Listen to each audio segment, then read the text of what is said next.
Tomando esse exemplo, então, né, o que a gente tem? O ácido acético reagindo com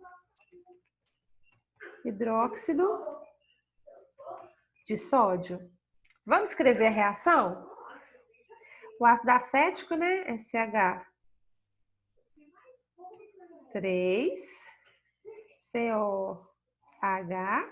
Ó, é esse Hzinho aqui que vai sair, já vou deixar ele vermelho.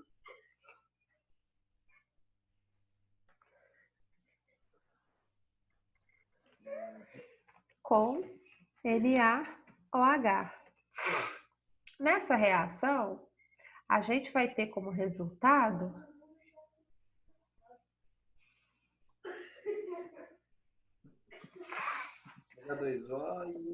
isso, porque eu lembro que o OH, né, ele vai reagir para formar água. Eu vou colocar o sal, gente, mas vocês sabem que fica disperso isso aqui, né? Na verdade, eu vou ter o ânionzinho aqui, ó. Né? E quem que é o cátion? O Na, né?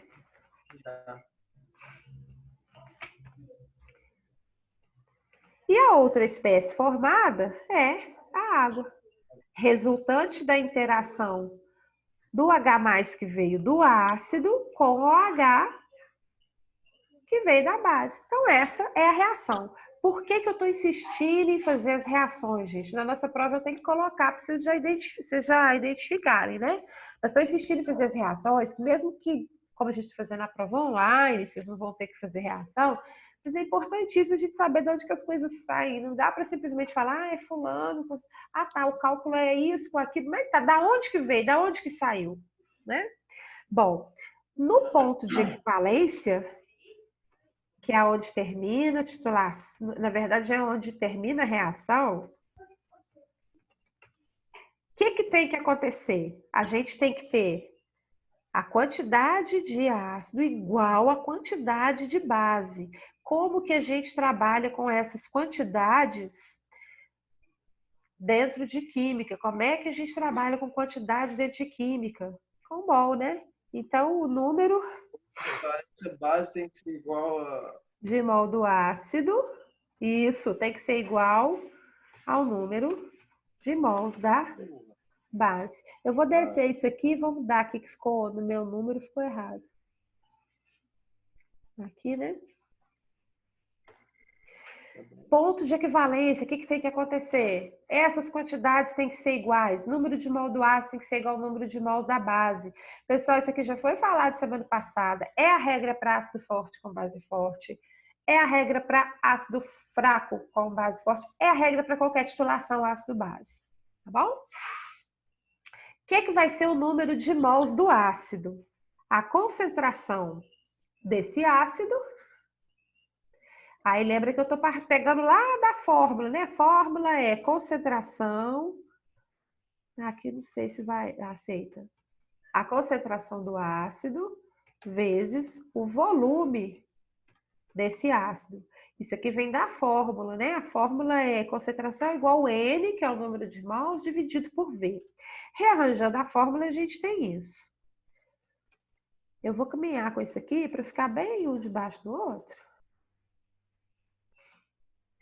O que vai ser o número de mols da base? A concentração dessa base vezes o volume dessa base. Vamos ver quais informações a gente tem, quais a gente vai precisar calcular? Olha qual que era a proposta.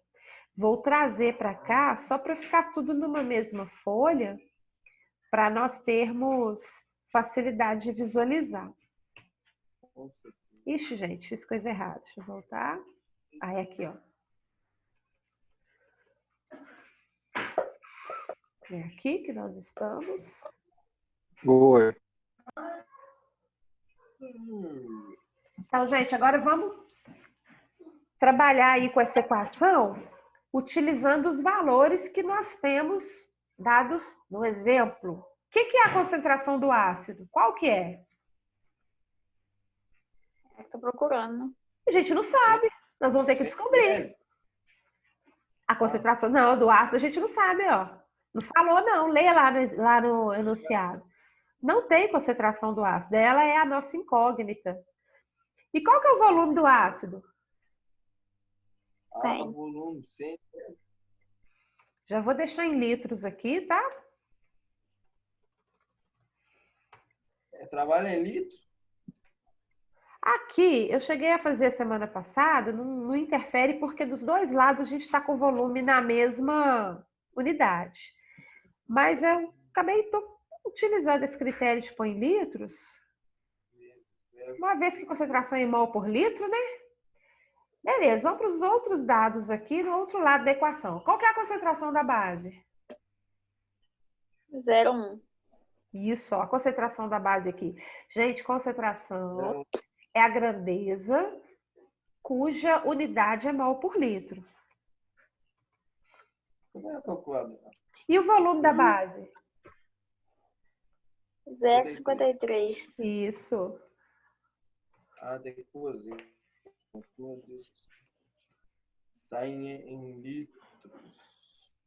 Beleza, agora bora fazer conta para achar a concentração desse ácido? Ô, Luciana, Oi. por que tá esse do hidróxido de sódio aí, mol L menos 1? Então, é porque aqui é mol por litro, né? Quando a gente põe o menos 1, seria a mesma coisa que colocar aquela barrinha aqui e o L. Esse exercício, como eu copiei, ele veio com esse formato. Mas colocar o menos 1 é a mesma coisa que colocar mol barra L. Tá ok? Ah, tá ok, beleza. 0,053 aí, litros, não é isso? Urso. Deixa eu tirar o L. Volume da base, isso.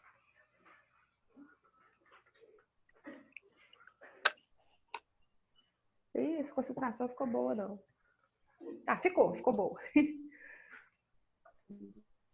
Ô, professor, Sim. é 0,053 ou 0,53 só? 0,53 significaria assim, 530 litros. Como são 53 ml, por isso que eu pus um zero a mais aqui. Deixa eu ver. Ali. Tá certo.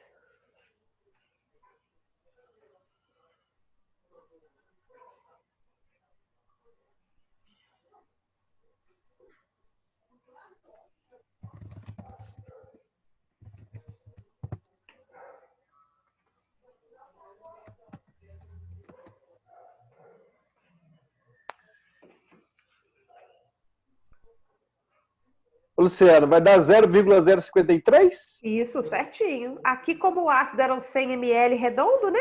Ficou bem simples. 0,1 de ácido e 0,1 da base.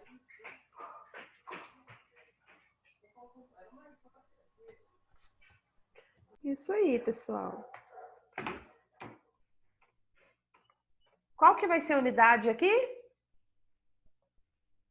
Unidade de concentração.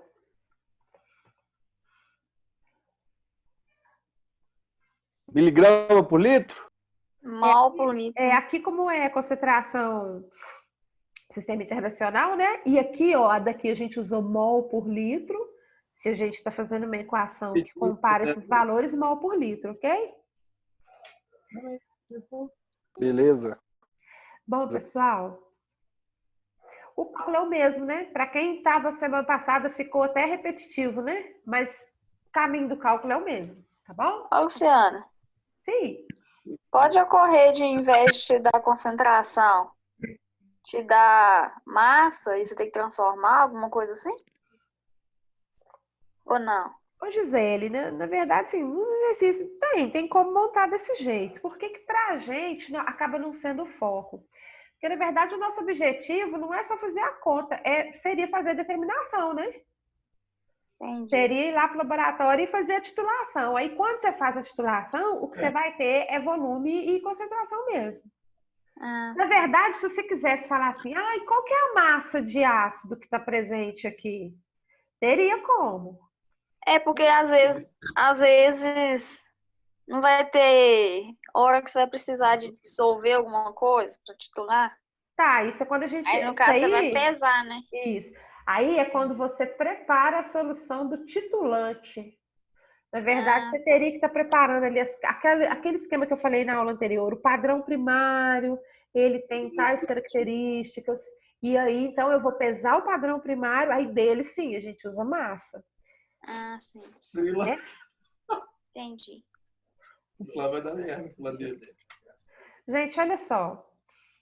A curva de titulação coloquei mais uma de base, né? Porque eu já tinha colocado uma de ácido fraco. Mas se for de uma base fraca com um ácido forte, lembrando que sempre que for base, eu começo do pH com valor mais alto, termino pH com valor mais baixo. E aqui, eu achei legal essa curva, porque ela mostra o que eu conseguiria determinar com qual indicador. Tá vendo essa marcazinha que está aqui associada à fenolftaleína? 8 e 10 é o ponto de viragem da fenolftaleína. Né? A curva da base fraca é essa que está aqui menorzinha, começando mais baixo, tá vendo? Ela não começa lá perto do 14, ela começou aqui, ó, no 11. E aí, ó, o que eu teria que utilizar? Lembra que o ponto de equivalência, ele é metade da inflexão. Se eu estou considerando que a curva... Vou tentar fazer um desenhozinho aqui. Se é que vai ficar alguma coisa que presta, né? Não é aqui mesmo.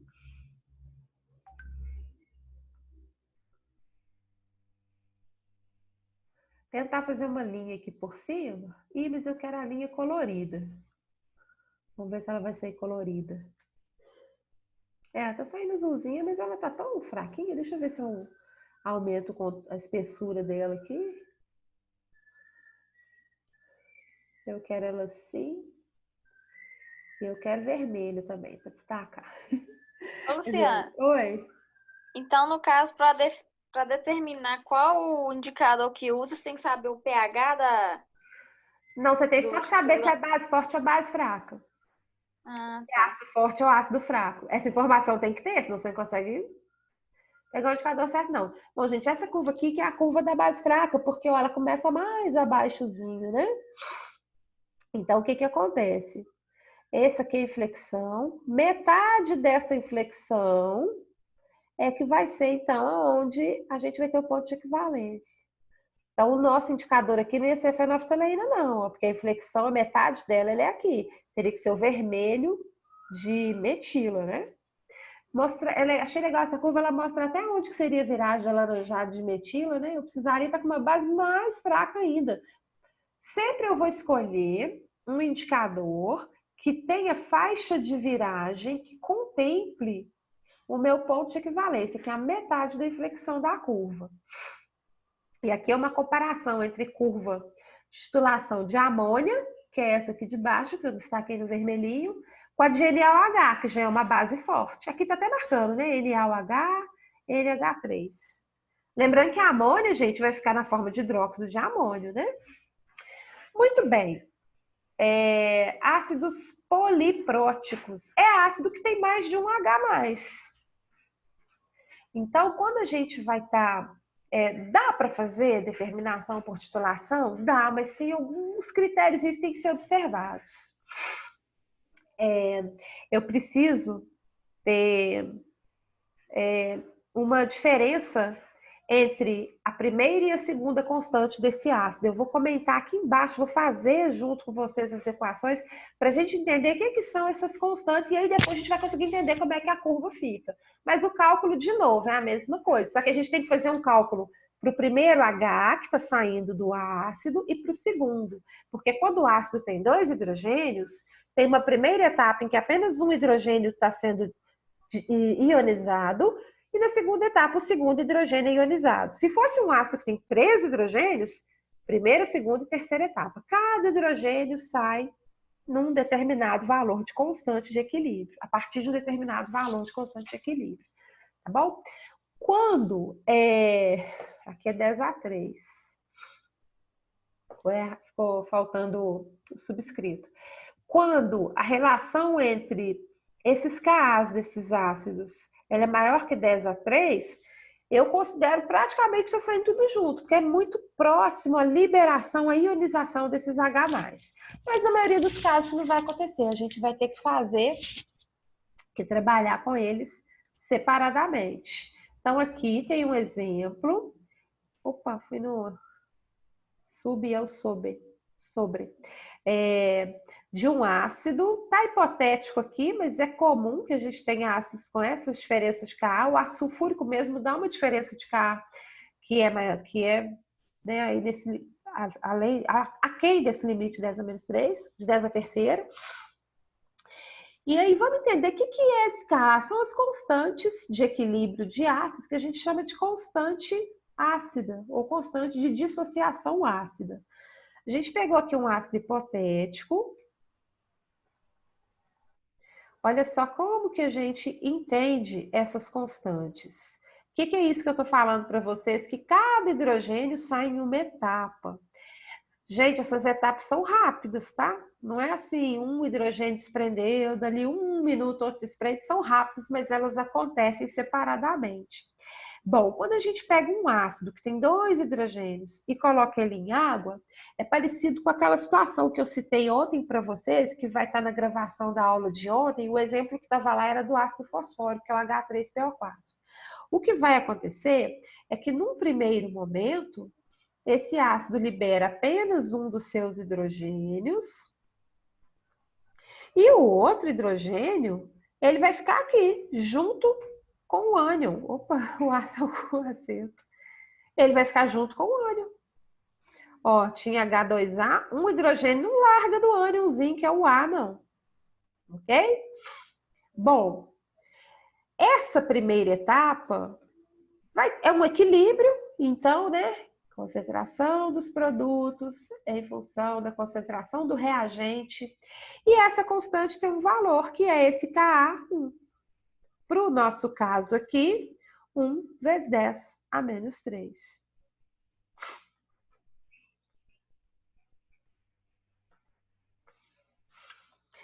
Beleza.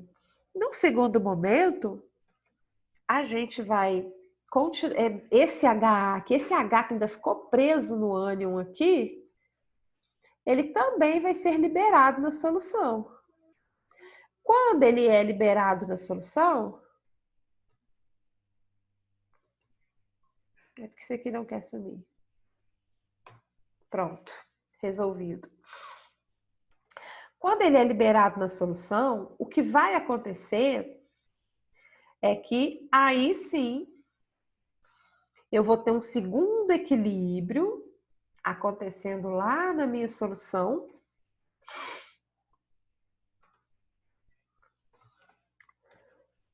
E agora o ânion chega no seu estado de oxidação final, né? Associada a esse segundo equilíbrio, eu tenho a segunda constante de ionização, que é a que eu chamo de Ka2, que especificamente para esse ácido aqui foi 1 vezes 10 a menos 7. Então, é isso que significa ter 2 Kas. Muda alguma coisa na hora de fazer aquele cálculo? Não. No ponto de equivalência, o número de mols do ácido vai ser igual ao número de mols da base que eu estou usando como titulante. A questão é que, de novo, tem que ser base forte. Base fraca não vai conseguir mostrar viragem para esse ácido aqui, não. Na teoria, se a gente pensar, pode usar qualquer ácido e qualquer base. Eu estou insistindo que o titulante é um ácido forte e uma base forte, porque eu estou pensando na prática. Na hora de fazer, se fizer com base fraca, a dissociação dela, além não tem uma cinética favorável, não dispersa uma quantidade de ânions que seja favorável, vai dar um erro enorme na titulação, na Sina Laudo que titulou base fraca, não. As reações que fazer aqui já fiz lá em cima. Bom, uma coisa então que eu queria estar trabalhando com vocês, quando o ácido tem 2 prótons, a curva de titulação dele vai parecer assim, uma minhoquinha na areia quente. Vamos entender o que significa esses pontos dessa curva. Aqui é antes da titulação começar. Aqui eu comecei a acrescentar a base. Então, a gente percebe que o pH vai subindo, porque eu estou acrescentando a base. Quando aquele primeiro H+ todinho já tiver sido consumido pela base, eu vou ter uma inflexão, vai subir o pH. Percebam que para o ácido poliprótico, essa subida do pH ela não é tão retinha como a gente viu lá no ácido forte com a base forte. Ela fica já assim, bem menos intensa. Bom, quando todo aquele primeiro H, que é o primeiro que é desprendido da solução, já foi consumido pela base, a base que eu continuo acrescentando, ela já está reagindo com o segundo H+. Então, eu volto a ter uma região que a gente fala que é zona de tamponamento. Aqui o pH não sobe muito. Quando eu tiver novamente uma subida de pH, é o segundo próton do H+, que está sendo, então, consumido pela base. Então, a gente vai ter 2 pontos de inflexão e 2 pontos de equivalência, se o ácido for diprótico, e 3 pontos de inflexão e 3 pontos de equivalência, 3 inflexões e 3 pontos de equivalência, quando o ácido for triprótico. Bom, essa é a diferença básica quando o ácido tem mais de um próton. Ah, gente, um detalhe. Quando o ácido tem mais de um próton, para cada... Aqui, tá vendo que essa primeira viragem, ela tá acontecendo no pH, como é que é? Um pouquinho acima de 3, né?